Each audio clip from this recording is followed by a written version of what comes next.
Hello, everyone. This is Joe Soro with the Lakers Fast Break Nightcap.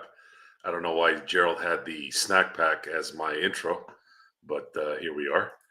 So I apologize for being out for the last few days. Unfortunately, there was circumstances I could not get past.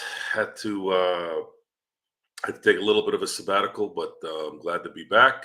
And I do agree that the games are not the same traveling and watching mobile or at a bar or at a friend's house without my peeps. You're all my peeps.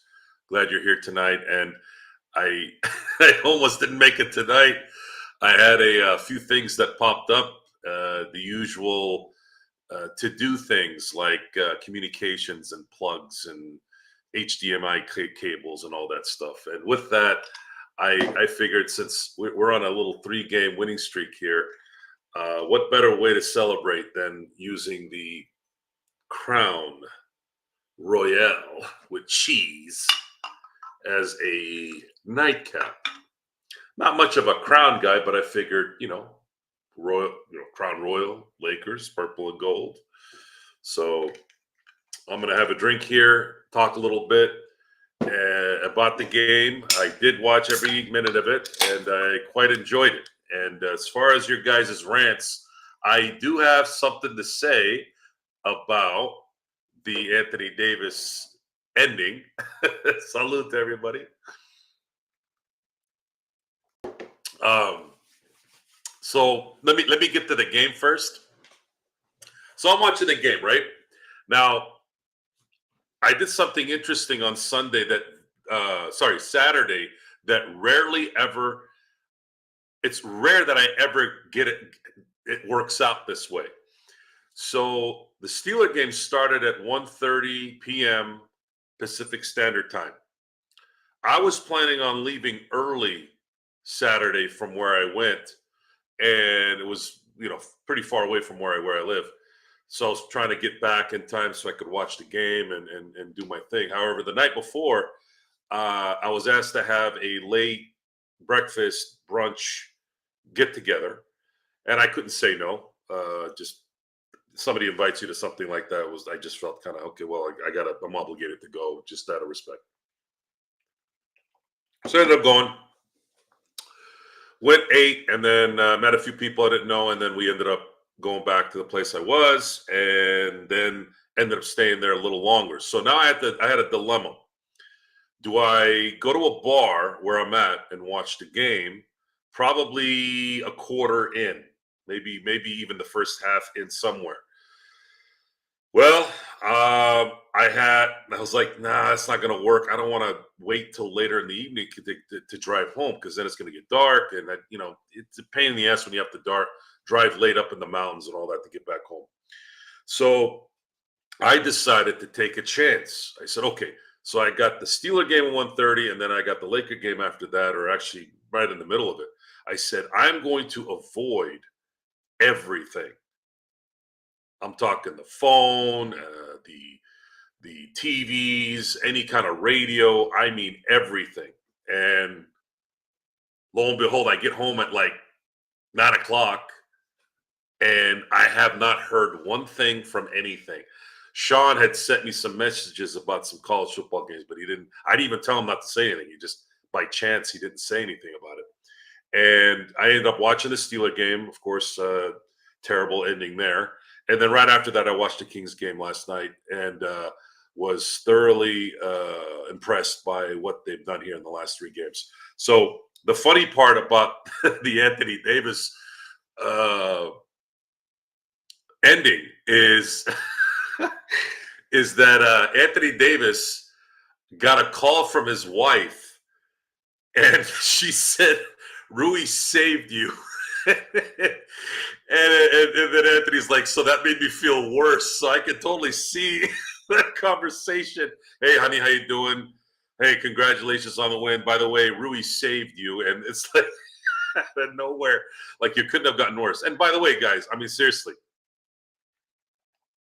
some of us watched Shaq and his free throw issues during his time as a Laker. And I honestly can say I just don't remember. It may have happened, but I seriously do not remember Shaquille O'Neal ever having this problem late in the games. AD is the exact opposite of this. We're expecting him to miss one for sure, and then make the second one, or vice versa. And tonight or last night, he missed both.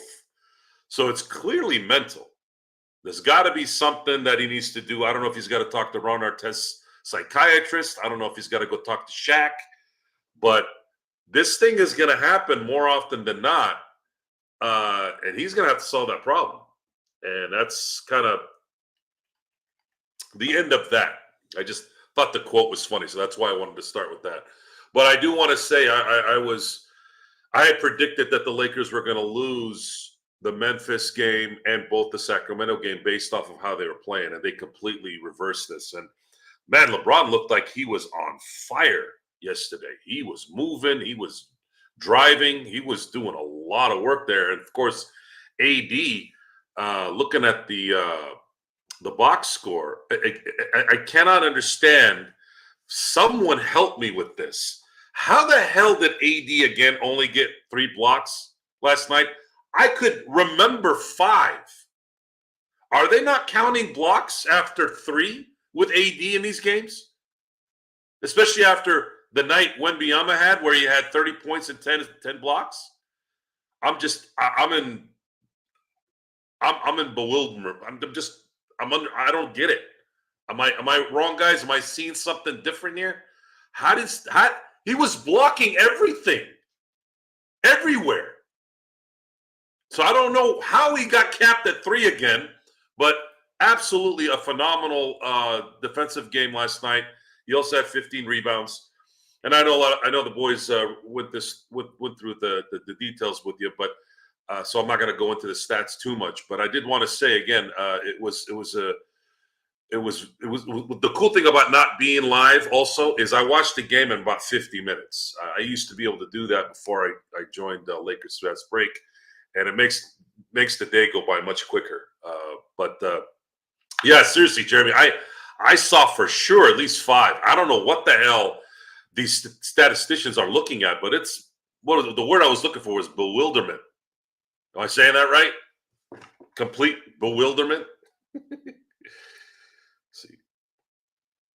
Anyways, hell of a win. Rui did save AD, and thank you, Austin Reeves, for not. He'd been having problems hitting free throws late in the game. So, salute to Austin Reeves for hitting those clutch free throws at the end, because I had a really good feeling if he was going to miss one, they were going to shoot a 3 and tie the game and go in overtime. And luckily, we didn't have to deal with that. So that's a good. I'm glad you brought that up, Jay. So Derozan. The reason why DeRozan's not working over there is the same reason why a mid-range player can't necessarily be beneficial in today's NBA in a lot of ways, who can't hit threes. This team is all based off speed and threes, which is pretty much most of the NBA. And that's not DeRozan's game. He's going to be a mid-range guy. He's going to be more of a half-court guy. He would have worked with LA, but it doesn't work in Sacramento. And it's just something that I'm wondering if they're gonna do. The question now is, are they going to fire Mike Brown before they try and trade DeRozan?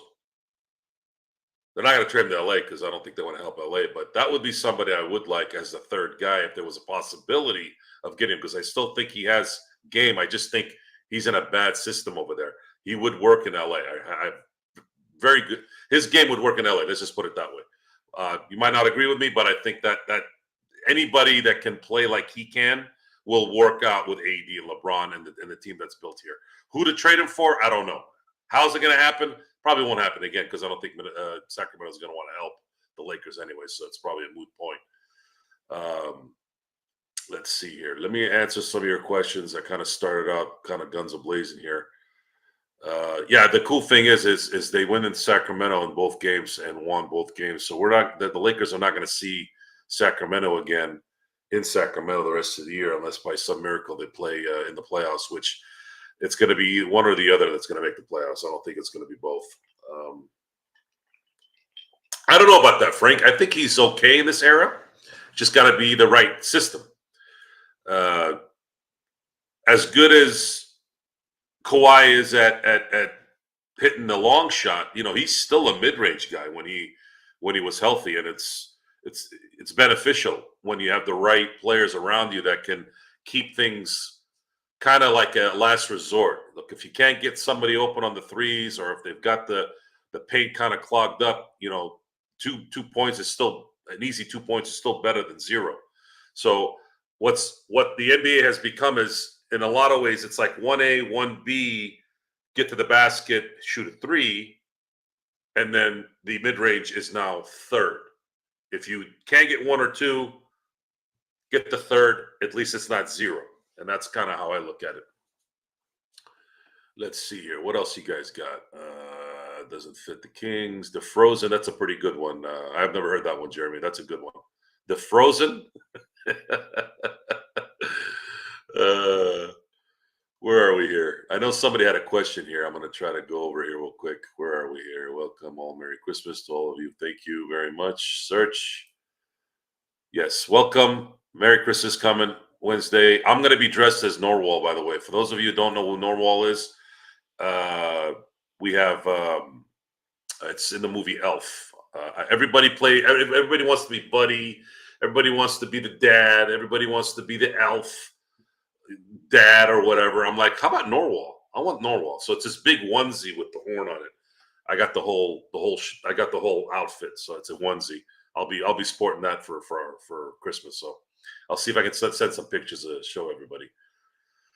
Joe, what do you think about Dalton only getting 5 minutes? So something's going on with Dalton. I haven't been able to really pinpoint it, other than the fact that he's just not getting any attention. They're not setting anything up for him. Is he just kind of already hit the wall as a rookie? Is he not listening in practice? Is he just not going to be able to get that rhythm going because he's got Austin and Rui and Max Christie and LeBron and AD in front of him? I think it's the defense. And that's probably what I saw last night that was really, really different, as well as the Memphis game and the first Sacramento game, is we got to give credit to J.J. Redick. Something happened with the defense where he was able to put things together a little bit better.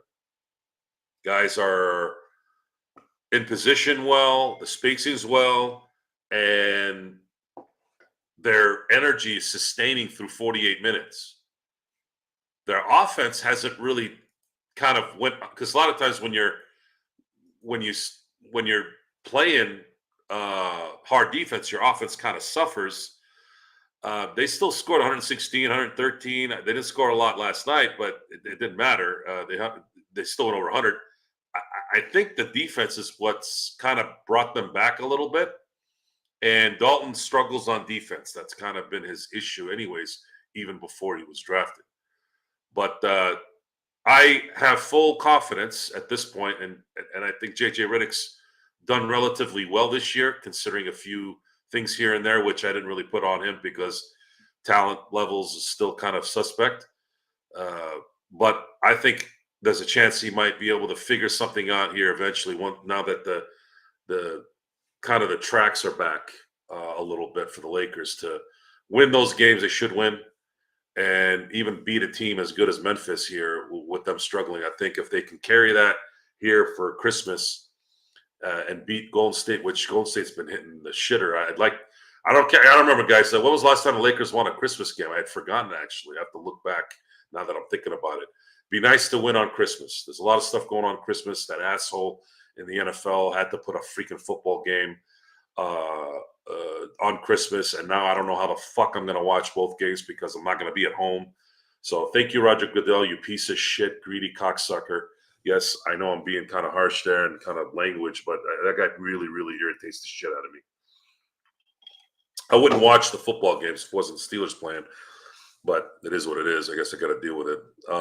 But yeah, it's I don't know what's going to happen with Knecht, but I have full confidence that J.J. Redick will figure something out here. And in the meantime, we got to cross our fingers and hope that Max Christie continues to play the defense he's playing, as well as hitting those open shots when he can. More ball movement to Rui. That was another thing I saw in the game. Rui got a lot of open shots. Didn't make them all, but he did hit that one in the end, towards the end, and I thought that was a big shot. Knecht has been non-existent. Let's see here. Knecht has been non-existent last few weeks. We will need his contribution to it.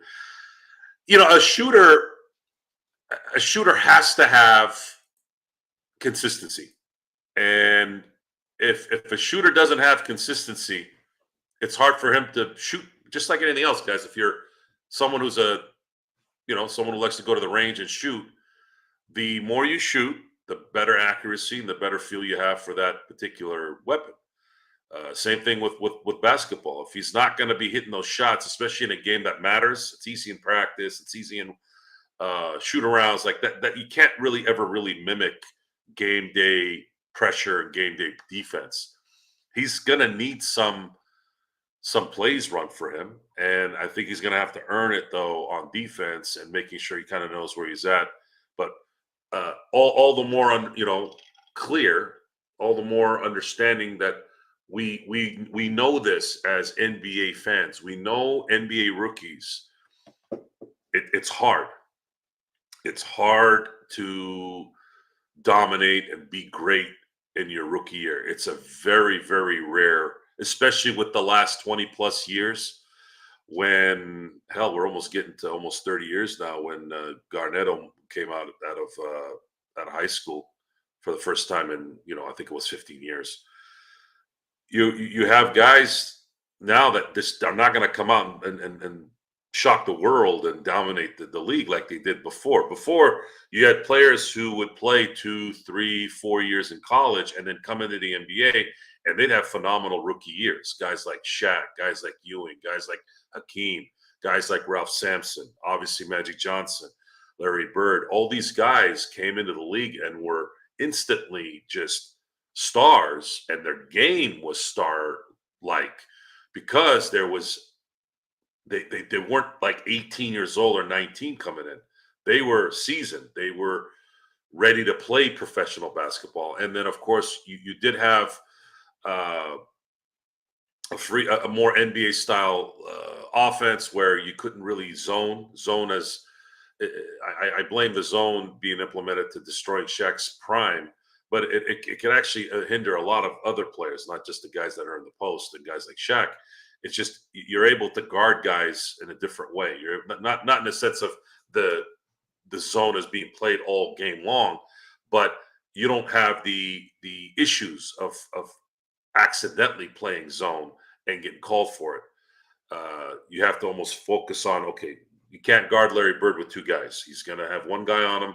If there's a second guy that's sagging on him, they're going to call an illegal defense, and then that's when that whole scheme changes. So imagine you take all those things away, then you take away the hand check, which is what's supposed to help you out. Well, that only helps out the guy that's trying to get to the basket. The guy that's trying to shoot the ball doesn't really matter. So that's how that's my observation of that.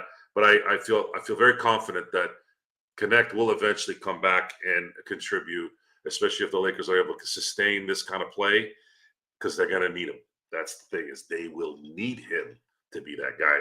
And if you have an injury here or there, you got to make sure somebody's ready to step up, and he's got to be one of those guys. Yeah, Che, it is. It's something that doesn't get discussed a lot. It should be discussed a lot, because Bird played 4 years, Magic played 2 years, Jordan played 3 years, Hakeem played 4, Ewing played 4, Shaq played 3. You're talking some of the greatest of all time. Those guys played, and not only did they play, look at Isaiah Thomas as well. Isaiah played for Bobby Knight. Jordan played for Dean Smith.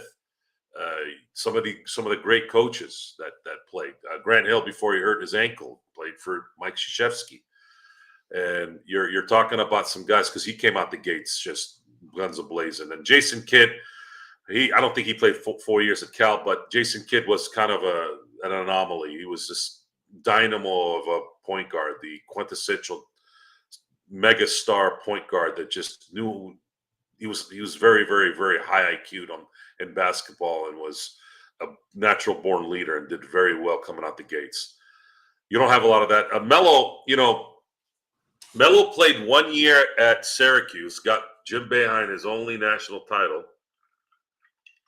The 1 year that Boeheim wasn't so strict, because a lot of these great college coaches, I think sometimes they get so entrenched in their own philosophy. And I get it that they're trying to teach as well as win. A lot of these coaches actually look at winning as an important part, but they also want to be good teachers. They want to raise good people in terms of men and making sure those kids are going to school and learning and grow up to be productive people. But Boeheim, when Carmelo was there, he allowed finally a player to kind of get out of that little system of his, and he ended up winning a championship with that. And Melo, if Detroit had just drafted Melo, it's easy to say, oh, you should have got Dwayne Wade and Chris Bosh. But I'm going to be honest. I didn't know much about Chris Bosh at the time. I didn't know much about Dwayne Wade. I knew they were good, but I didn't pay attention to them that much at Marquette for Wade, and I forgot Wake Forest for Chris Bosh. I didn't pay attention to that. I did know a lot about Melo. Didn't know much about LeBron, except the guy was on ESPN every other day. So that's kind of how I learned about him. Because I never watched St. Vincent high school games. It's not my thing. But if Detroit had picked Melo, I'm pretty confident saying that there could have been a three-peat for the Pistons in that run, because they won in 2004, which means that first year that Melo got drafted, he would have been a part of that championship team, right? Playing it safe, of course. They already won without him. I'm going to assume they would win with him. And then in 2005, they lost to the Pistons in 7 games. And Melo in his second season, yeah, I don't see how Melo wouldn't have probably made a difference on that Detroit team. So for sure they would have won in 2005 with Melo, and they would have gone back to back. And then 2006, Miami ended up beating them. But I think Melo, again, probably gives them a better shot at probably making another run. Would have totally changed his career. I feel bad for him, and I feel bad for Chris Paul in a couple, in those instances, because Melo was one bad draft pick away. He was one bad draft pick from having a full career, and it sucks because Joe Dumars outthought himself in that, and that one bad decision ended up ruining his legacy, and also keeping Melo away from possibly maybe allowing himself to be maybe him and LeBron in the end. So imagine if he had stayed in Detroit, became a Detroit staple, and he would have been. He would have been that guy that won 2, maybe 3 championships out the gate, and they would have built with him.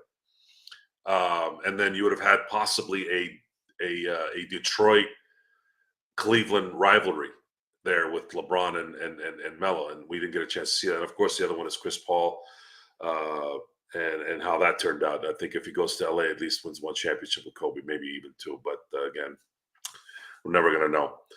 So, Gerald, you want Yes, to come sir. in? Hey, what's up? I was letting you finish your Carmelo story. So. Yeah, we were talking about kind of the rookie issue with Knecht and rookie issues in general. A lot of times, rookies that are, and the thing is, he's a seasoned guy. He played 4 years, right? But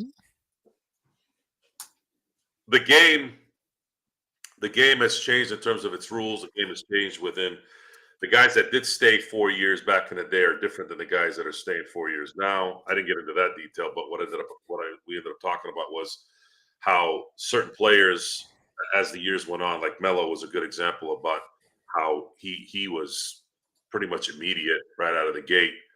And then I talked about Boeheim and Syracuse and how he won there. And how different his career would have been had Detroit not fumbled that draft pick. By the way, do you know that we both have to thank the LA Clippers? You know why, right? Why do I have to thank the LA Clippers? Because if they didn't beat Dallas Mavericks yesterday, there was a slight chance the Lakers would have been fourth by 30 games in. Oh, really? No way! I was just thinking how if they had just won the Magic game and the Atlanta game, we would be 2 wins away from eating olives. They're technically Dallas is 2 games ahead of the Lakers, so technically they could still do it. But let me see who Dallas plays and the Lakers play. You know, they play on Christmas Day, and then of course tomorrow against the Pistons. I doubt it's going to be really hard for them to do it at this point. But I just wanted to give you a heads up. Denver winning tonight and getting luck. They were down in the fourth quarter, but New Orleans, because they're a sucky team, they choked and then lost in overtime. I guess their next 2 opponents are Portland and Minnesota. Yeah, they should be Portland. So yeah, I don't think you and I'll be eating olives. So I'll just leave it at that. Well, we'll figure something out for everyone before the end of the year. I know I feel kind of... Xbox just wants those Spanish. I know. And get some Spanish olives, Xbox. We'll figure something out here. We'll figure it out. I know I was not excited about doing it, but I was excited for people to see it and enjoy it. But you got to go with the rules, guys. They didn't get to 20 and 10, and they weren't the fourth by the middle of December, and that's just kind of that was the bet. Sorry. No. I would have rather have eaten if you had told me, hey Joe, would you rather eat olives or the Lakers? You know, I'd rather eat olives than Lakers win. Absolutely. So, as would I. But you know, it comes into question what $7,000 was arguing with us last night, or me primarily when you weren't here, because there's a dichotomy between Lakers fans. You know, the Lakers fans that want LeBron gone. And there are fans, as you know, that want LeBron to stay. There's also fans that, like us, who have said in recent weeks, it's probably better for the team at some point sooner rather than later to blow the team up with whatever assets they have.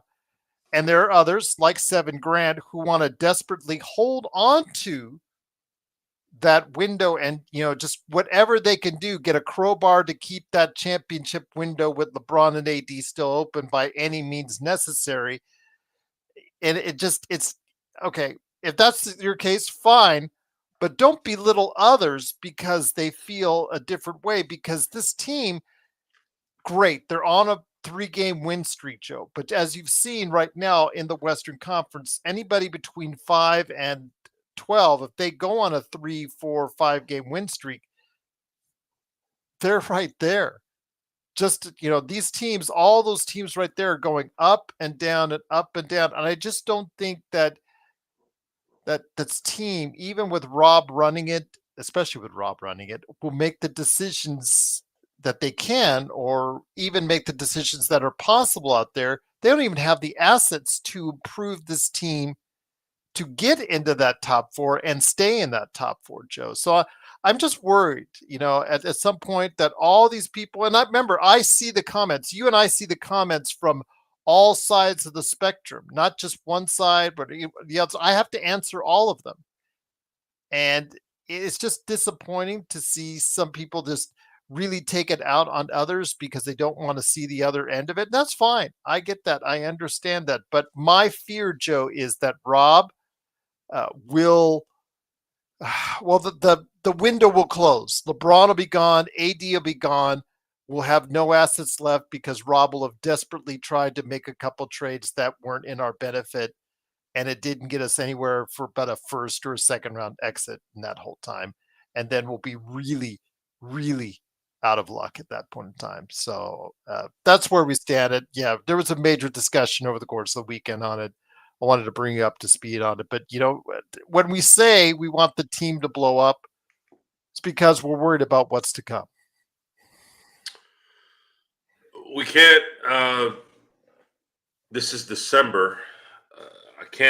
I don't think we can sit here and dwell on the reality of what this is day in and day out without being repetitive and just Because it's a nonstop. cycle, Joe. I mean, the Lakers are on a So high. the wins, When yeah, do the when do they wins, go down? yeah. This has to be a game by game kind of performance in terms of our analysis. Uh, but the steadiness of our observation of this team is not going away. I don't think Rob Pelinka is going to ever be a good general manager. He never likely will be. I don't think Genie is going to last as a productive owner. It Let- reminds me the win they had in 2020 reminds me a lot of what happened to Jerry Jones Yeah. after the 95 Super Bowl. So for those of you who don't know what I'm talking about and know about the inadequacies of the Dallas Cowboys the last 30 years, Jerry Jones, because he's an insecure man, didn't like the fact that he didn't get enough credit for the dynasty that was built in the early 90s. A lot of it came from Jimmy Johnson. Jerry Jones had a part in it, obviously. He hired Jimmy. He enabled him to do what he needed to do, which I thought that was enough. I never understood it. You would have gotten credit, Jerry Jones. Dr. Buss got the credit for 10 NBA championships. He didn't have to have somebody pat him on the back to do it. Everyone knew he was the catalyst because he is the one that put the right people in charge, and those guys performed, and that's how it was.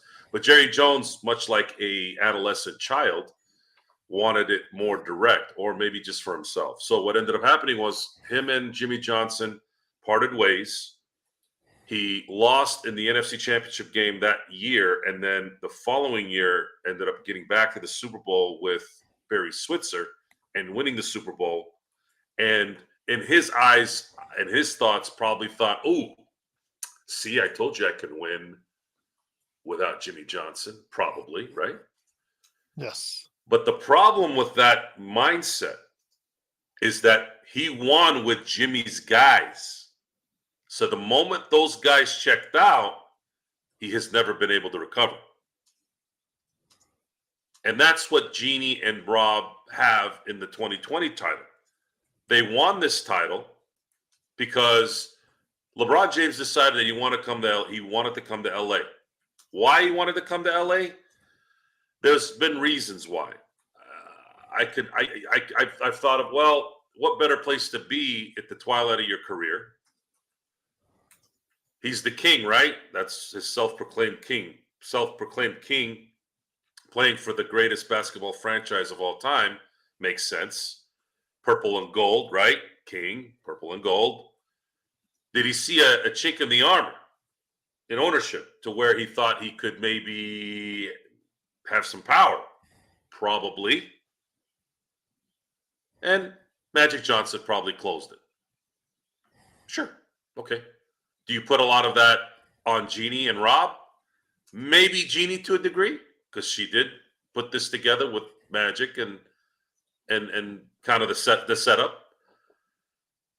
But I don't know about Rob. And I don't know if I'm going to give Rob any credit for AD. AD was a agent saying, look, we can get this guy here.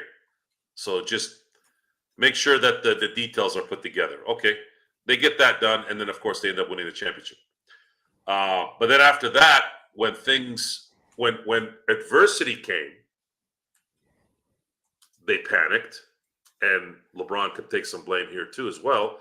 But at the end of the day, the general manager and the owners are taking full responsibility. So since that panic, there's been nothing but just a downward spiral. And they haven't really been able to get out of that. They've set themselves up to fail because of the current setup, the current atmosphere, whatever you want to call it. And here we are kind of wasting away an era that I thought we would have maybe a little bit more results from. At least one more. Hey, Toys, how you doing, bud?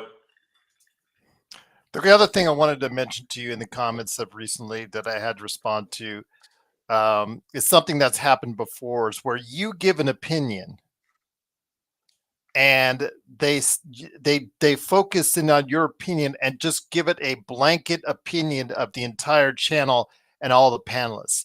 And this is something you talk about as far as how you don't like it when people say something incorrectly that you didn't say, correct? When they they put words into your mouth. That's your pet peeve. Mine is taking a blanket making a blanket statement about all of us about a certain opinion one individual, usually it's you that they're referring to, make. I know that the most recent one is where somebody was saying that everybody on this channel was talking about all the specifics as far as negative comments towards three African American fathers in LeVar Ball, LeBron James, and Deion Sanders. And I'm thinking to myself, I've never said anything about Deion Sanders ever that hasn't been glowing about the way he's, brought that Colorado organization, that Colorado program into a place of prominence. So I'm like, how did I get involved on this? So I had to make sure that to identify, if you have an issue with Joe, specify with Joe. If you have an issue with me, like John Holmes, actually, I'm responding to John Holmes, who I just said, shouldn't he be busy on a movie set or something? I have about my issues with $7 grand, and I have to identify again. $7 grand was banned initially because he was insulting to other individuals in the chat. He was insulting to me yesterday, so I chose to defend myself. So understand the entire context of the conversation before you make statements like that about us as a blanketed individual or blanketed entity or just one specific together. Just make sure you actually understand what you're listening to before you make a comment on it. That's what I'm trying to say. This isn't the first time, Gerald. Oh no, and it won't be last. Well, Absolutely. what I'm saying is the assumption that there's race involved in our analysis, not now us LeVar Ball. Well, let me just say this: LeVar Ball, it speaks for itself. I mean, there's a lot of people in the shoe world that says his BBB, the failure BBB, and might have attributed to the knee problems that his son is going through today. I don't know. That's something for somebody else going to have to determine. That's not for me to determine. But how he propped up those kids, and it speaks for itself. I'll just leave it at that. But LeBron James, no matter how much we criticize the way he's handled as far as Bronny as a player and how he should have let him stay in school, et cetera, no one can argue with the fact that he is a billionaire and his son is a millionaire, and they are going to be, when the day is done and all is said done, more financially successful than 99% of the planet. So how can you discredit him for that? I don't really my description of people, and I find it hilarious that this becomes a social. Folks, 80% of the NBA is black. I think football is 70%. So at some point, we're going to run into that. It's just, it's kind of the law of the numbers. But this is not the first time I've been called things towards different ethnicities and races, because I think what it comes down to is I may not be sensitive to a certain dialogue. So Deion Sanders coaching, everybody was calling him King Dingaling. All the here comes Deion. I'm used to the Nick Sabans of the world. I'm used to, before his fiasco, the Joe Paternos of the world. That's who I grew up watching, and at that time admiring on how good they were. Bobby Bowden was another one. Sorry, I didn't get a chance to see Eddie Robinson. He's another great coach. I never watched historically black college games. I'm sorry, it's just not where I was, and it wasn't something that was readily available. Deion Sanders, however, this year, if you've noticed, at least I did, was less prime and more focused on coaching. And look how well he coached this year. And you can ask my friends, I have said this numerous times, that Deion finally got out of his neon Deion for a season and started focusing on making sure that the team was going to be successful. Because if you're going to play Mike Ditka being the guy that's bigger than the team, getting all the endorsements, yapping about all that stuff, I'm going to call you out. I don't care what color you are. As far as LeVar Ball, I just think he's obnoxious. I don't care how he raises his children or how all that goes about. Look, if you want to look at him as a black father, that's on you. I don't care if he's black. I just think he's obnoxious.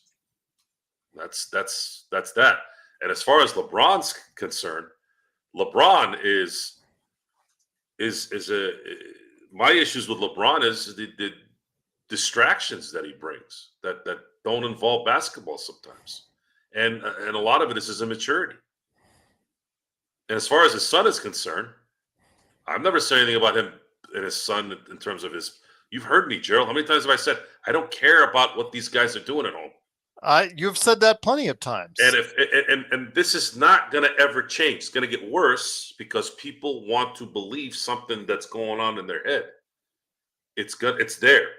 And the easiest way to diffuse it is to address it and let you know that it doesn't bother me. Because when you're not doing anything wrong like that, it's not going to really bother you. You want to look at me as a bigot? Cool. Go ahead and do it. The part that pisses me off, though, and I'm going to use this subject as an example, is let's say you came out and said, hey, Joe, you said this thing about this guy. Then I'm going to get pissed because I didn't say any of that. But if you think that I'm something, that's on you, man. That is on you. You're wrong in this particular subject. And I'm not going to sit here and prove to you that you're wrong either. I don't have time for that shit. And I don't care. You want to believe what you want to believe that's on you. If you want to hear an answer, if that's true, of course not. It's a stupid comment. I'm not going to address it. And it's that simple, guys. We are here to talk about sports. And then sometimes personalities are obnoxious. They're useless. They're a detriment to the big picture. And we also have to understand that we are, I'll use another example, Gerald. Yes. This thing going on in the WNBA. The owner of, I can't remember what team it was, whining about how Caitlyn Clark shouldn't have been by herself on the Time magazine cover. Now, if a few feminists listened to our show and heard me talk a couple days ago about it, I guarantee you they would have said, oh, you are a woman hater. While I'm complimenting Caitlyn Clark, too, by the way. I don't know how you can be a woman hater and compliment a woman, but apparently if I'm degrading an idiot owner and then going into details on why the WNBA can't get popular, then there's going to be more discussions there, right? And you all know where I'm going with this. Okay? Mm-hmm. What do I always say, Gerald? What am I in? The results business. And what did Caitlyn Clark do this year? She got a lot of results. I'll put Absolutely. it that way. They were moving freaking people and buildings practically for this lady. And what are these ladies doing whom we didn't even know existed until Caitlyn Clark came into their mouth? They're trying to keep her. We're here too. We're here too. And I said some words I'm not going to say right now, and I'm like, ain't nobody here to see you. You should be kissing her ass. And I'm going to give you an example, I disagree with you on that one. See, I'm going to disagree with you there because WNBA does have a product. Yeah, you guys wanted to see Caitlyn Clark. That's fine. There are other tremendous individuals that have been there and will go ahead and be there for quite many years to come before or after Caitlyn Clark. So I'm sorry. I can't agree with you 100% on Caitlyn Clark, the Fine. WNBA. You want to agree that the WNBA is viable? That's on you. However, talent-wise, they will. Not woman, I didn't say financially. That's fine. I said talent-wise, they will. That's fine. That woman made this league more relevant this financially year. relevant. Yes, and I agree with you there. Financially relevant. They did. She did. No doubt about that. Well, not this money. We're talking about people. We're talking about the WNBA, not like they had before. Okay. You want to know the last time they talked about the WNBA? Was when they went to the Olympics in '96, right when the league started. But I'm not sitting here telling you differently. I'm just saying there were viable WNBA players playing in the league before Caitlyn Clark. That's all I'm saying. Did she make it more financially viable? Yes, without a doubt. I'm going to agree with you there. No. I understand that part, but my people are walking in to this thinking Caitlyn Clark is the greatest thing ever to happen to WNBA basketball, and which she very well might be, but even if she isn't, that there were no other great players in the league, and I think that's ridiculous because the way some people are asking like she's the greatest player already all time in WNBA, and I'm like, Cheryl Miller, hello, and just you can Sue Bird, you can round off, you could name off several before you get to her. Now, by the end of her career, she may become the greatest WNBA player of all time. Absolutely. She definitely has that chance. But after 1 year, you cannot say the things that people are already saying about her and putting her in that light. Let her build a career first before you put her on that pedestal as a basketball player, not as a financial windfall or anything like that, because no one can dispute that. But as a player. This is a performance-based business. I'm sorry, but well, then you have to use the same metrics with Bronny and LeBron. No, you don't. See, now you're being look. Here's the thing. We all know the genesis of these issues. It has nothing to do with the fact that what is her name? Cheryl Swoops. It has nothing to do with Cheryl Swoops hating like crazy because she's worried about, hey, why are you calling this lady the greatest of all time? No, she's mad. I'll tell you why she's mad. She's mad because, dang it, I'm not playing right now. Okay, and I'm a great player, and no one watched when I was playing. Let her build her career first, and then you can call her. No, it's nothing to do with that. It's got nothing to do with that, Gerald. It should have. There's a jealousy that's there. Oh, absolutely. That's very consistent with a certain faction of people. I'm not going to sit here and disagree with you there. There is a jealousy. And that's my point, though.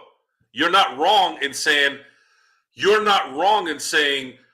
Why are they touting her the greatest ever? That's crazy. Here's, Cheryl Miller. Here's Cheryl Swoops. As far as from a financial standpoint, yes, it's the biggest windfall they've ever had in the WNBA. And you have to also understand that if you're gonna go that route, make sure you can pay your own bills, ladies, because the men's are still paying your bills. Otherwise, you wouldn't be there. And that they are. Okay? And that they are. It's very important that you get realistic. You can't be a child who's 25, living at home and acting like you own the place. You can't be a son living at home and complaining that the food isn't in the fridge when you don't pay for groceries. But see, you're talking about finances.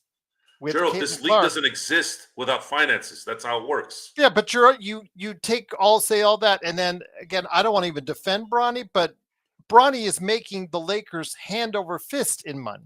He helps ESPN get views. God, they still have his chase down block from 2 days ago that they still have up on the front page of ESPN.com. My main issue with the Bronny thing is the Lakers didn't have any room to go set up some fundraiser when they needed talent. and they're the LA Lakers. They're worth $8 billion. I'm not going to disagree with you there, but it's obviously been a financial windfall for them as well. Financial windfall doesn't work for the Lakers. They're supposed to win championships, not make another $20 million when they're worth $8 billion. At what point does that matter? Look at the Dodgers. Well, don't argue with me. Argue with her, because obviously they put money over winning. If that's the case, you're comparing different scenarios. It's not the same thing. You're talking about a league that's been around for 70 plus years. That's arguably the second most popular sport on the planet. Definitely top 3, top 4. Now it's very arguable, Joe. But okay. Well, think about it. I mean, basketball's more of a international game than football, right? Yes, but soccer is number 1. Soccer's 1. But a lot of people would say basketball might be 2 in certain areas. Certain areas, I would definitely top 5. Let's just leave it at that. But football, what it garners now, just because here is just such on a massive scale. The difference right now, what they draw compared to just an average game, like your Steelers game the other day. The thing is, Joe, what I mean by that is people in Slovenia, people in Croatia aren't playing football. I know you. China, they're not playing football, Joe. That's my point. I meant maybe not economically. As a worldwide basis, yes. As far as you're talking about this, and then you're talking about essentially a league that is subsidized. We don't need to look it up, JY. We already know this. We hear all the stories. We read all the articles. Again, as a financial windfall, I'm not going to argue with Joe on that. But as a player, people are already lauding her as the greatest of all time. And it's from a financial standpoint, yes. From a player standpoint, let her get her career started. Her career's just starting. She's Steph Curry of the women. Would you agree with me on that? Let's just use that as a springboard. Yeah, I'll say that. Okay, because she can score. She has range. She has. Forget about the beyond that. Okay, let's just focus on this. Okay. Yeah, you essentially have the Steph Curry of your league. Did you see anybody not embrace Steph Curry when he started becoming who he was? No, well, there was a resistance, obviously, still to this day about the number of threes that he and but the thing is, he makes them. That's the difference. Of course. He caused a revival in the mid 2010s that they were seeing the benefits of up until recently. So yes, so for those of you who are watching and understand this, folks. The only thing that bothers me is lies on what we say. If you interpret something that's likely wrong, I'll say something, but I really don't. I'm not going to get too worked up on it. I'm not going to argue though when it comes to her financials and what she's done financially for the league. Obviously, and the jealousy that other players might have or former players might have for because she's generating that kind of money for the league. I get it. And it's important, Gerald, to understand. Yeah, I know, JY, you don't need to put anything up like that. I know this. I report on this. I have talked about this on shows before. You don't need to financially. You guys don't understand what I just said. That's what I'm talking about. I just said, I get that she's improved the rating. I get that she's improved things financially, but talent-wise, let her build a career before. You cannot just anoint her the greatest of all time. Okay, so let me ask you this. Like some are already doing already. So you think that's okay? Let me ask you this, Gerald. Be honest with me. Mm-hmm. You're saying this, which is fine. I get it. No. I'm saying what you're saying is you don't want her to be anointed this thing yet. Give her a minute, right? Give her a career. Let her build a career first. Got it. Totally makes sense. 100%. On a talent wise. Yes. Not money, but here's my question to you though. I'm not talking, JY, about the numbers, ratings, money, dollars. That's why I don't like getting those two together, man. Yeah, guys, JY, we're fans. JY, we're fans. I don't give a shit. Jay. I don't care if the Lakers are making $50 million in jersey sales. I'm sorry, I don't care.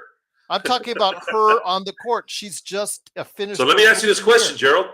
Yes. You are looking at it from a practical area. Now, which makes sense. Well, let me ask you this. If you talk about her as one of the greatest female college players of all time, there is a great argument. There's a great discussion. I would say she qualifies as one of the greatest female college players of all time. There, I'll give you. I mean, was Cheryl Miller a 4-time All-American all 4 years? Cheryl No, Miller? you. At USC? Yeah, at USC. I would be shocked if she wasn't. Yeah, but that's what I'm saying. She had one of the greatest careers ever. So if you want to say she's the greatest college player female of all time, there's a great argument and a great discussion here. But let her just be in the league a few years first before let me get to this. But so many people are just saying that, Joe, and that's what I wanted to say. That's fine. So that's what you just heard is from Gerald Glassford's analyzation on that whole situation, and that's respected. That's good. Makes sense, Gerald. I'm with you on that. 100%. Get it. Financially, no question about it. She's had the biggest impact. But these guys damn well that's not why these people are doing that. Oh, I know why. Yes, yeah. I know that. And that's my point. Yeah. My point is they're not upset that she's being anointed yet or too early. You know why. I don't want to, again, JY and Shake, yes. I don't need to be reminded of how much she does in ratings. I don't need to know how much she does in attendance. I get that. That the player on the floor. See, again, it always goes back to money, Joe. So if you don't want to you want to disassociate it from money, and it's funny because again, it always goes back to money. It always does. These guys has nothing to do with money, Gerald. Well, no, but they're talking. The chat is always relating. Okay, forget about the chat. Forget about the chat for a second. This is you and I talking now. Yes. You know damn well why this is happening. Yeah, I know why it's happening. I'm not going to get into it because I think we got to get back to Laker basketball. But it goes right back to the. You all know. You all know damn well why this is going on, and it's a social and mental issue that we're not going to get into details because then we're going to veer off to the show. If she plays at this level for what 4 or 5 years. Yes, you put her in that conversation. If she gets a championship or two, your same arguments that you would say for Jordan or a LeBron as far as in their leagues, you would say for her. She starts piling up a championship or two, she keeps getting those gaudy numbers that she has, then you need to put her in that conversation as the greatest of all time. Absolutely. On a basketball level. But her impact, I'm not going to, financial impact, I'm never going to go ahead and argue it's that. Not just financial. Well, that's the chat was relayed that instantly when you talked about that, Joe. They were trying to justify it with ratings up, money. Well, that's look. Money has to come in, right, so that the thing can be presented. Of course, more. To be yes, to grow the league, people get paid more. The ratings help get more advertisement. I get that, but to put a button on this, none of this has anything to do with what I was saying. Yes, we all know why they're hating on her. And we'll leave it at that. Or they're supporting her. Know why she has a great supporting, and then of course why she's being hated. Yeah, right. Again, which is sad because you just can't. A lot of people just can't look at her for the great, talented player she is. And to go back to what we were talking about in terms of people's interpretations of who we are. I had picked Austin Reeves and Knecht to return if I had a choice. Yes, and you were blasted for that. Even though I had hinted I'd like AD back, but if you have to get assets, you got to trade AD. Oh, let me ask you that on that. Just a quick note, because that was going to lead me to another question. Do you think even Rob? Let's say AD was on the table. Somebody called Rob. Do you think even Rob could not mess up a trade like that, knowing that there's already templates with the Gobert trade and the Bridges trade? Do you think he could blow that kind of trade? Yes, he could. Yeah. All right, I don't trust Rob as far as I can throw him. I tried, guys. I tried. This guy gave Washington a first-round pick to take Russell Westbrook. Yeah, good point there. Good point there. He gave. They're supposed to give us a first round to take his ass. Come on, man. Rob doesn't know what the hell he's doing. He's a Rob is a general manager, folks. But even though the template, like I said, it's like taking a test. Even though he can easily look off of the answers that Minnesota and the answers that Brooklyn have already made and say, oh, I could get 5 picks. Oh, I could get talent to go ahead and match up. He would still think he'd blow it. What hasn't he blown? That's true. I tried defending Rob, guys, for a second there. That's it for me. I tried for 1 second. He's good at signing players. Yeah. Making them happy. He gave money to Vanderbilt. He overpaid Max Christie. He picked up Gabe Vincent. These are all his pickups. Who was the other one from Miami? Forgot his name. The one that was injured. Start with a K. See, I can't even remember his name. For the Heat? From the Heat, yeah. The first one. That's a good question. Let's see if everybody's paying attention.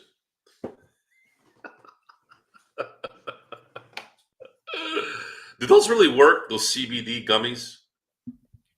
I don't even want to know.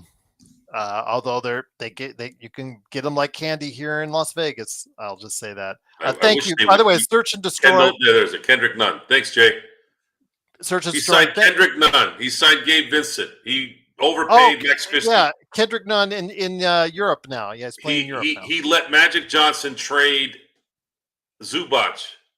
Yes. I would have torn through steel and brick to make sure that didn't happen. That's all. He's averaging 15 and 12, just to let everybody know. He's on a good contract too. By the way, Search and Destroy, thank you. Bless you and everyone out there. Hopefully everyone out there will have a safe and happy holiday season. Yes. We all hope you have a safe and happy Merry Christmas. We did brave Joe's nightmare as far as Costco is concerned. Yes, it was pretty slam packed. Although actually this is one of the better times to go to Costco, because even though there's a ton of people there, all the registers are open, Joe. That's the thing. They have all the registers open, so it actually goes quite quickly. It's those days like you talk about when it's crowded, it's jam-packed, like you talk about in those heavy times, and they only have half the registers open. Those are the days that I think pisses everybody off. Look,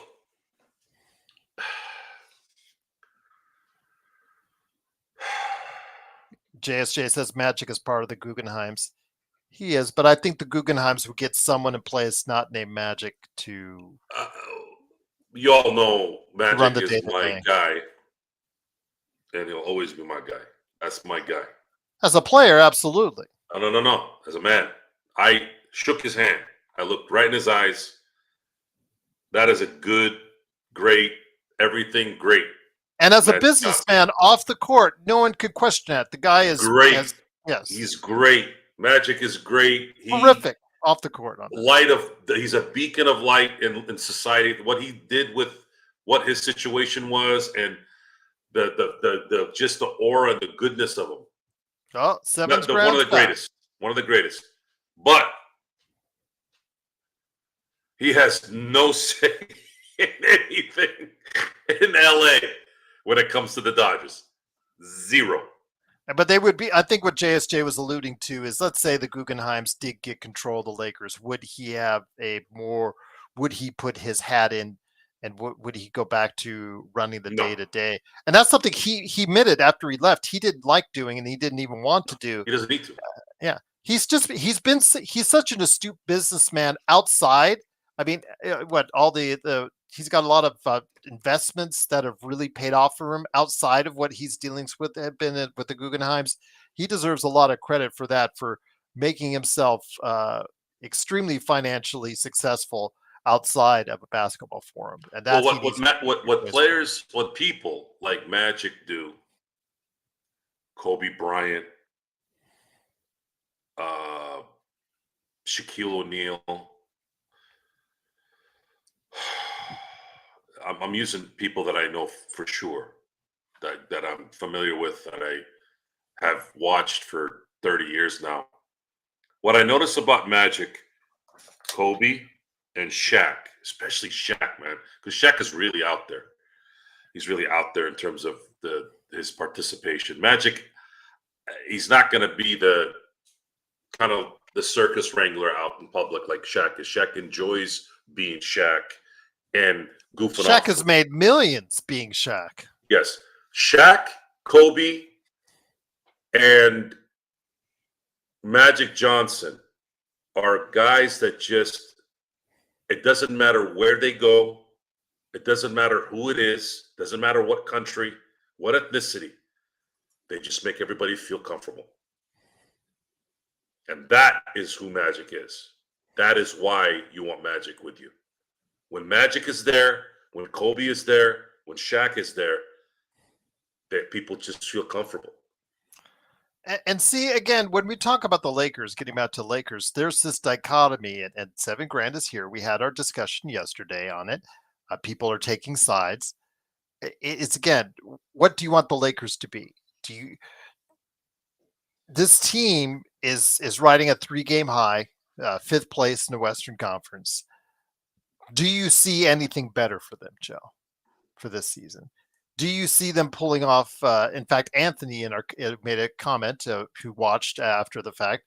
Hello, Anthony. Hopefully you're watching today. He made an assessment. He's still being very, very positive about the Lakers, that they can pull off a couple big trades and get this team where he wants them and we want them to be. The problem is, with such few pieces that they have to trade, Joe, what pieces are out there that they can get that can do just that? The only legit assets they have that they could trade would be Austin Reeves, Rui Hachimura, and then the expiring contract of D'Angelo Russell. Everyone else would be just a filler. So there would be a market for Austin Reeves because of his skill set, and he's young, and his contract's very affordable in terms of not only payment, but also in terms of cap space. Rui in a lot of ways as well, and he's not on a long contract. And then D'Angelo Russell's expired contract. You have 3 of those players that you could use to go get someone of substance. The problem is you probably need 2 of them and draft capital to get someone viable. I don't know if they can get someone that is a 3rd star, though. That's the problem. I could understand if the Lakers said, screw it, let's go get the 3rd guy and try to win it this year and no depth. Okay. Which they have already. They already don't really have any depth, so you might as well get that 3rd guy and see if you can get lucky in the playoffs, right? Exactly. Because you don't need a 8-9 man rotation up there. You really need 6-7 now. That's it. So there could be something, but here's the issue. The NBA has destroyed trades. Unless there's a workaround that we haven't seen yet, it's impossible to go get someone. And De'Aaron Fox is the only star, and I'm putting quotes in the air for the Apple podcast crew and the Spotify crew. The Kings are not going to trade with the Lakers unless they're trying to fleece the Lakers. They're not going to give us De'Aaron Fox knowing that he's going to leave at the end of the year. They're going to send him somewhere else. They're going to get something that's worth their while and not help the Lakers. So that's out, because that's the only one I know of recently that has refused an extension. Is there someone else that has that I don't know about, Gerald? No. No, it's only De'Aaron Fox. Yeah. Okay, so now who is that player or players? I'm sorry, but Jeremy Grant isn't a 3rd star. Zach LaVine could be, but he's making $48 million. The Lakers would have to take half their team and trade for him that are not called LeBron and AD. And they don't allow you to put a bunch of minimums in these trades anymore either. So now what? who's the third guy? Or maybe two really, really, really good players that would only cost us, let's say, Rui and D'Angelo and a few protected draft picks. It's just not realistic, guys. I don't see it.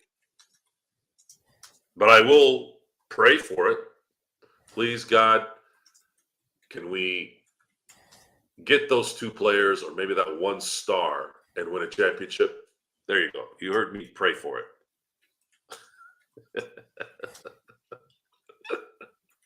It's not that Jeannie's cheap. I don't want a 200. I wouldn't blame her for not wanting a $200 million tax hit. I don't blame her for that. I blame her for other things like not having the right people around her that know basketball or know how to transact. Allowing a agency to dictate the terms of her business. I don't have a lot of respect for her in those areas. Bad hiring, bad management, and allowing an entity that isn't in your family that actually is running your business. That doesn't make any sense to me.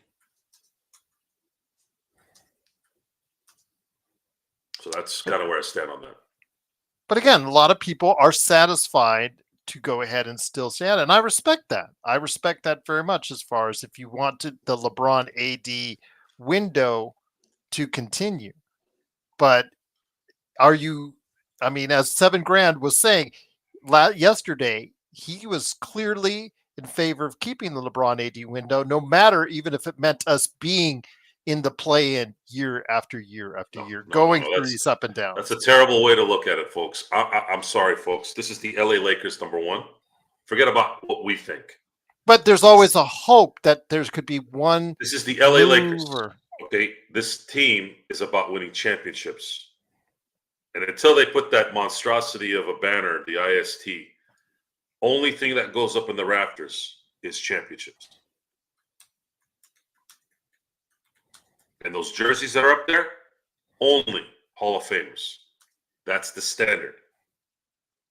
And if you're going to get away from that standard, your identity is gone at that point.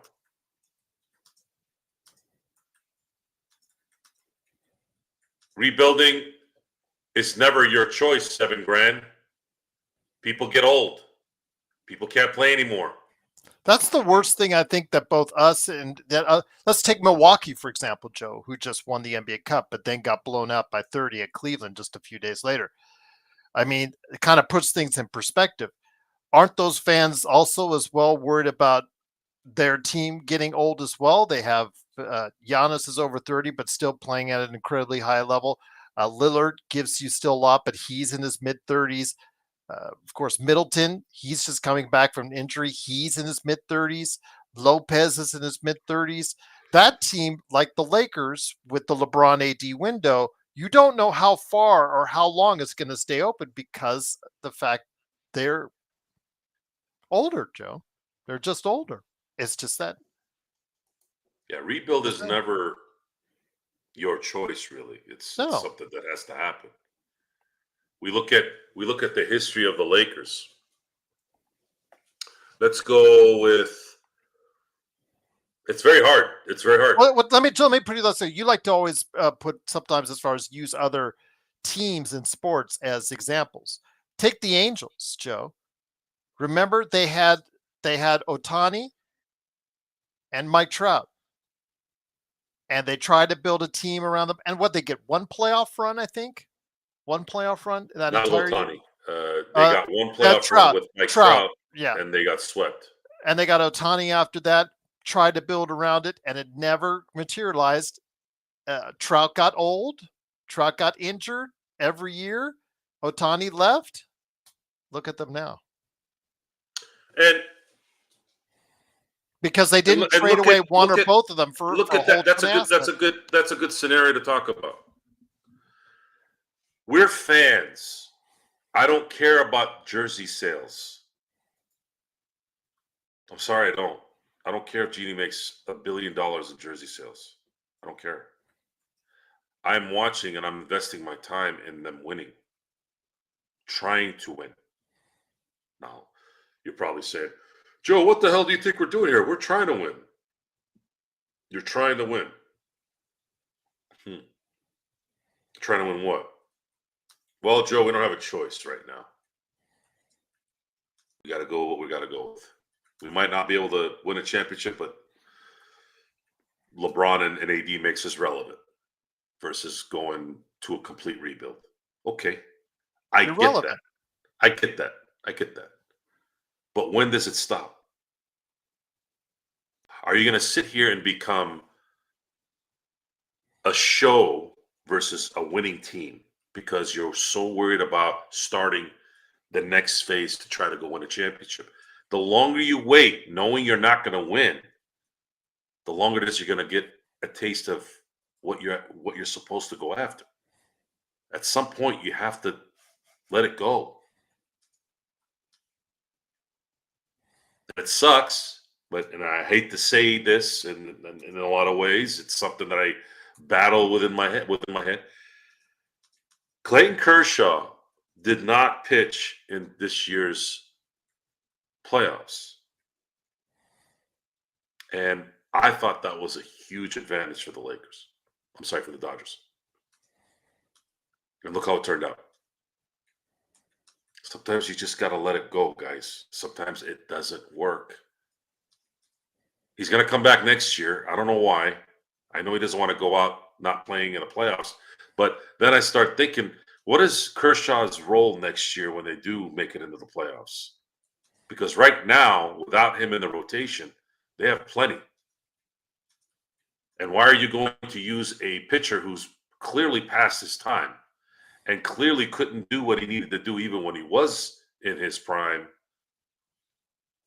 Are we all just going to hang on to that and hope that some miracle will happen? That's scary. That's a scary, especially when the past tells you that's not going to work either. Sack up. You're adults. You have to understand this is the way of the world. You guys all agreed, and I'm saying this to the Lakers and other owners. You all agreed to this new agreement. This isn't my fault. This isn't Gerald's fault. It's not the people in the chat's fault. Why the hell did you agree to this thing? Why did you allow this setup? Oh, I know why. Because you guys wanted to close the $76 billion TV deal. That's why. So it's about money. Yeah, Joe, it's about money. We got to stay viable. Okay. Well, I'm not going to go to your games anymore. And I'm not going to buy your gear. But it looks like it doesn't matter if I don't buy it because I'm still talking about it. I'm still watching it. And their advertisements say, hey, Joe, you're still watching, so I don't give a shit what you say outside the game. Is that right? Is that how it works? Okay. So we're all screwed in the end.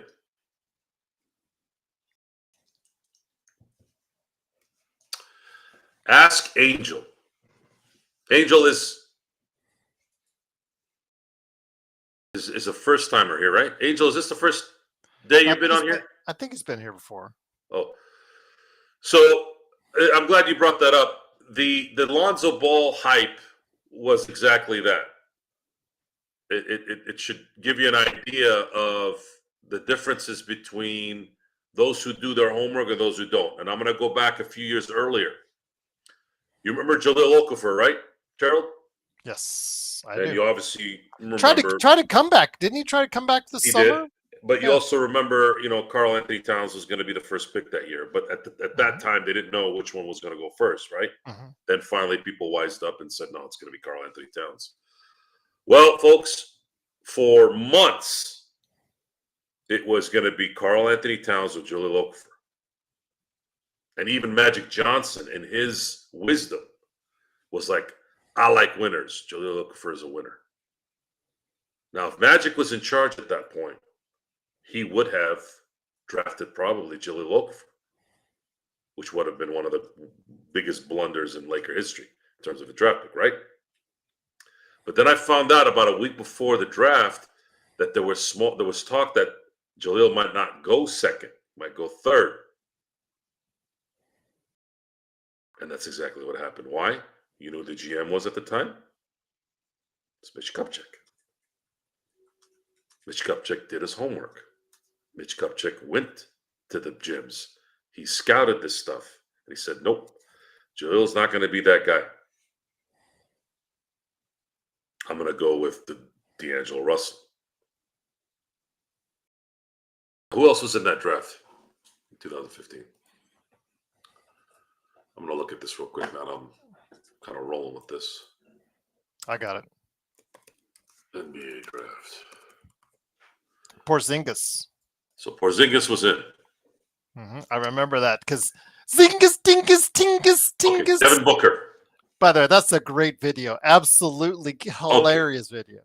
Okay, so let's redo the draft. That's what I remember was okay. You look at the draft. Are you still picking Karl Anthony Towns ahead of Devin Booker? Based on this year, yeah.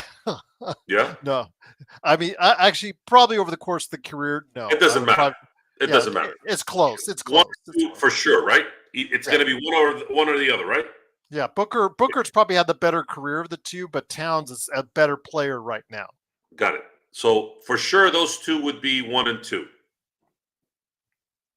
Are you going to pick Porzingis third or D'Angelo Russell? Well, I'd pick Porzingis despite the injuries. Okay. So if you were to redo the draft, you're still looking at D'Angelo being number 4, correct? I'm looking down. I'm trying to see. You have Miles Turner. You have Terry Rozier. Bobby Portis. Probably 4th. Well, I mean, of those 3, D'Angelo did have the All-Star season. Right. You tell me. Okay, so let's play it safe again. D'Angelo's still a top 5 pick in that draft. And the point I'm trying to get at here is Mitch Kupchak did his homework. He knew at that time this was the guy to pick at that point. Although you may want to also consider Norman Powell, who's obviously playing at an extremely high level right now in your top 5. Okay. I'm just going to stick with my normal. I'm just going to say he's going to go in the top 5. I just want to let you know because he was a second rounder. Yeah. So the point of the story is the whole Tatum, Lonzo Ball thing. I think if the Lakers had someone who did a little bit more homework instead of was listening to the hype on ESPN, I believe that the Lakers would have ended up getting Tatum. Now, the next question is Tatum in the New Orleans deal for Anthony Davis anyways? It's funny because 7 absolutely hates the Knicks. Hates the Knicks like Darren hates LeBron. He hates Brunson. He said he hates Brunson, who scored 36 yesterday. Hates his game. Hates his game. He says Brunson sucks. Yeah. Okay. I don't know how a guy that can drop 37 in a was a second round draft choice, by the way. What do you want Brunson to be? You want him to be? You want him to be Damian Lillard?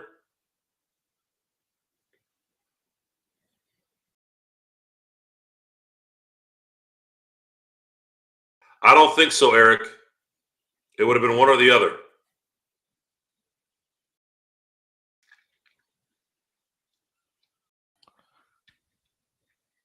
It would have been one or the other. There's no way they would have given both. The question is, would LeBron have come if Ingram was drafted? It would have been Ingram and AD maybe. Or does AD come because LeBron's not there? We'll never know. We got a title out of it. We'll never know. We'll never know. But the point is, he should have been a Laker. Now, I didn't know a lot about Jaylen Brown. I'm not going to put that on the Lakers. Out of Cal? Yeah. No, Jaylen Brown. Yeah, Jaylen Brown. Yeah, Jaylen Brown. Yeah. I didn't know anything about him. So I'm not going to go with that one. But Tatum, that one was a dud comparing him to Lonzo Ball. Because Tatum was a two-way player. Lonzo Ball had could not shoot. And everyone knew this. If Lonzo Ball was the choice in the mid-90s, that would have been a clear an easy, concise decision. But in today's NBA, they were behind. And Magic, that's where Magic really screwed up. He was stuck in the old ways. He thought Lonzo Ball was going to be this guy that's gonna run like Jason Kidd. No, that's not how it works right now. He should have focused on today's game. And today's game was more of what Jason Tatum was. But a lot of people don't pay attention to those things if they're not in it. Magic Johnson's great at being Magic Johnson. He's not going to be in the gym watching players play. And Kuzma should have been Rashard Lewis, but he couldn't shoot. Still can't. That's why I don't want him back on the team. I was crossing my fingers after that first year. I'm like, man, if this guy can be our Rashard Lewis, we got to steal. But it never happened. I don't know why. Why can't he shoot? He's got such a good stroke. He's got elevation. He's got the height. He's got the system, the culture. Everything is here for him to be that guy. Just mind-boggling to me why he can't. He was even around Kobe for a minute. Didn't pick anything of that up. Again, well, Hernan, technically that's not true. They didn't draft Kobe. I know it was inadvertent, but they didn't really draft Kobe. The Magic Johnson pick isn't necessarily something you can really go out of your way and say yes. Magic was going to be the first pick that year, no matter who was drafting. Worthy, what? Oh my God, is it going to be between Worthy and Dominique Wilkins? I mean, come on, guys. That's not a hard one either. I'd say the best draft pick that the Lakers probably had that produced championships is Andrew Bynum. Eddie Jones was a great pick. I'd say you could argue that he was the best one of the last 44 years. But that's it. I don't know who else. But that's kind of where we're at on that. We went a little over tonight, but I'm glad we had a lot of nice discussions here. Yeah, it's good to have you back. Hopefully everything went okay. Yeah, it was just, I don't know. It was tough.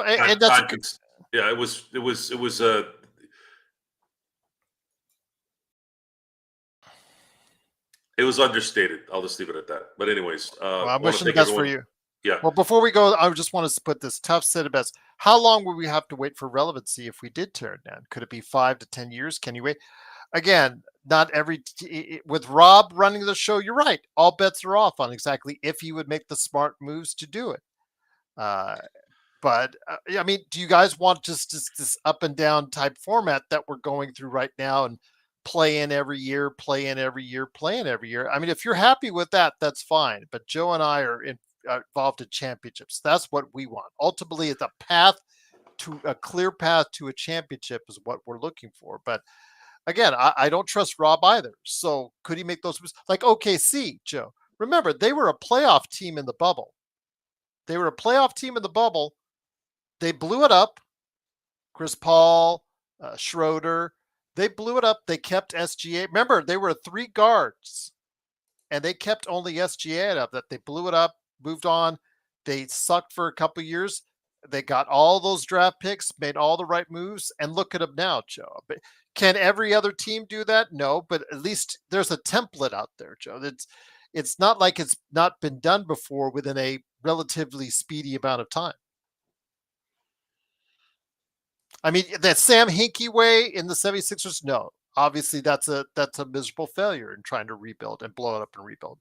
But OKC has shown, Sam Presti has shown that you can blow it up and do it, get back to relevancy rather quickly and a championship level relevancy at that.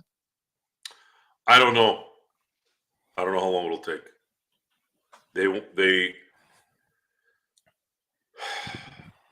I think the problem is also good point, Eric. Boston blew it up. Yeah, I think there's a problem with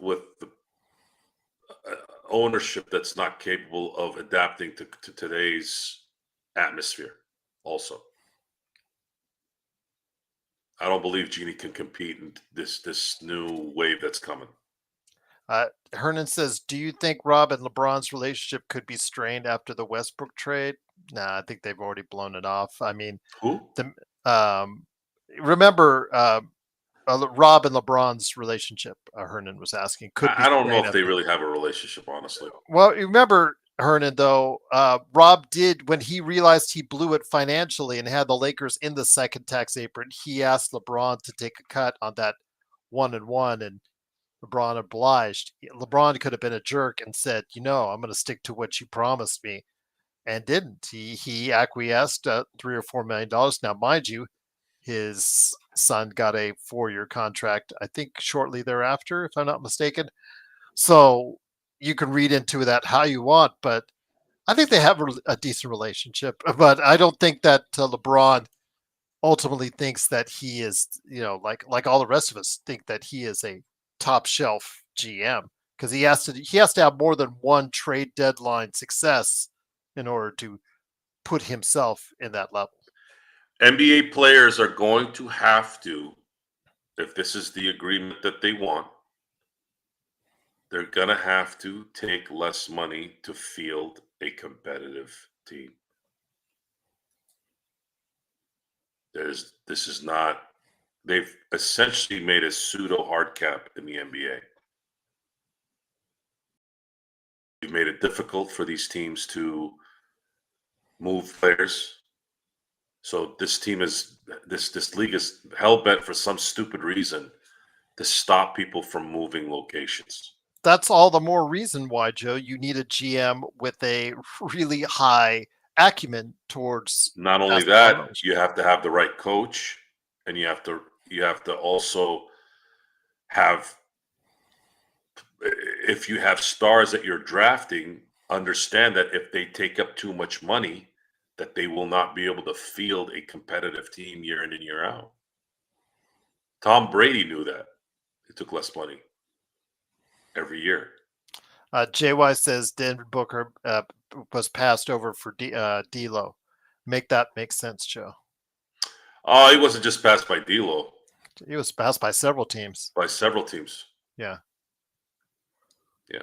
It was, I believe it was picked 13th. Yeah. So a lot of teams blew it on him. I mean, I remember Emmanuel Mudiay. He was supposed to be the next great point guard. Willie Cauley-Stein was touted as Anthony Davis light. Frank Kaminsky was, they didn't really expect much from him. Stanley Johnson was supposed to be a freak. Justin Winslow, too. But none of them really panned out in terms of what they were hoping they would be. He had a lot of mid players, a lot of good players in that draft, but nothing really great. Karl Anthony Towns will be the best player in that group, probably. And Devin Booker, 1A, 1B with him. But even Booker, I mean, he's really, really good. But I wouldn't say he's a 1 on a title team. Maybe a 2. Could have been a 1 or a 2 on a title team, but they couldn't close up Milwaukee in 2021. That's got to burn. God, they were up 2. And all the momentum in Game 3 too. And thank you, JY. And if you're upset by anything I said earlier, I do apologize, because I think I did want to come across to you on Folks, for those of you listening, we are grown men, most of us, and even the grown women, if you're here. We're going to banter. We're going to raise the volume. We're going to get irritated. We're going to be happy. Don't be a bitch. Don't insult us. Just don't insult us. Don't be a bitch. Handle it. I will come at you. I will come at you aggressively. And the only time I'll come at you ridiculously aggressive is if you put words in. Just don't put words in my mouth. That's it. And if you don't want to call me whatever you want to call me. I want you to say things. I want to know why you think that. Or don't say that Joe's opinion is all of our opinions. We have over 12 people. We have at least 12 people that come on the show regularly. He doesn't speak for all of us. He speaks for himself. It's himself only. By the way, it's always nice to get called out by an ancient porn star in the comments, which is just so hilarious to me. Yeah. So, Jeremy, you don't want me to miss any games? Yeah, he's big fan, big supporter of yours. I Thank will you, try. M24. And also thank you, Serge, for the super chats tonight. I will try, my friend. I will try. I had no choice on this one, unfortunately. You guys want to know who might be the leader in the clubhouse right now for Rookie of the Year? You guys would never guess. It might be Yves Missy in New Orleans. Really? The dude just got a double-double, and he's been playing because they're so injured in New Orleans. He's been starting, so he's been getting some decent numbers over there. And right now, that's all it takes, Joe's put some like 10 games together of decent numbers, and you're at the head of the pack because McCain got injured. Well, and Knecht has been. Well, I hope things work out well for everyone there. I have no idea. I hope. Yeah. Well, I was just gonna say I hope Knecht does get the Rookie of the Year award. I don't think that's gonna happen. I just don't. You'd have to play 30 to probably 35 minutes to do that. Yeah, I agree with you. And now he's not even playing 10 at this point in time because he's almost out of the rotation entirely. Do you think after tonight's loss, I know you said you didn't really care about Mike Brown. We had talked about Mike Brown being on the hot seat if the Lakers won 2 in a row on them, and they did. And then Indiana blew them out at home by 30. Indiana. I don't think it'll be a good Monday for Mike Brown. So I really don't know what the deal is with Mike Brown, and I know I know he's well respected, and I know he knows basketball, but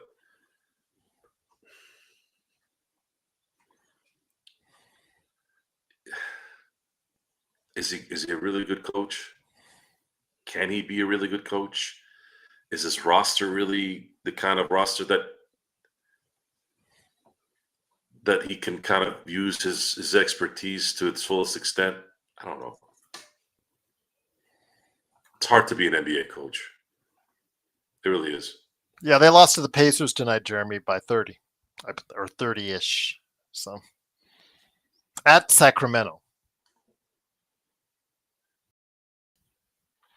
Yeah, this year looks like, in terms of rookies, I think it's looking very similar to 2014 with Michael Carter Williams, and then a little bit of 2010 with Tyreek Evans.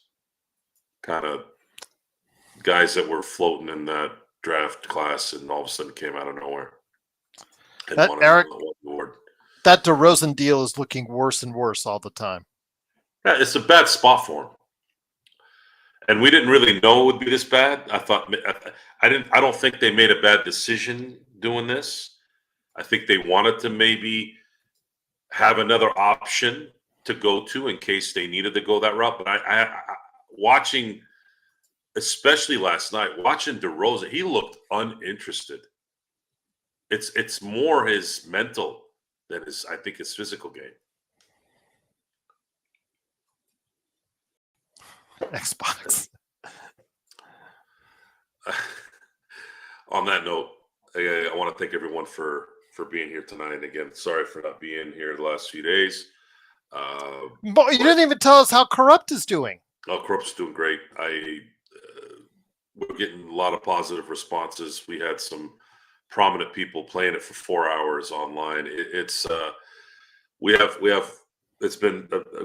It's been great, and there's going to be some advancements here in the next week that are going to be available for the crowd as well.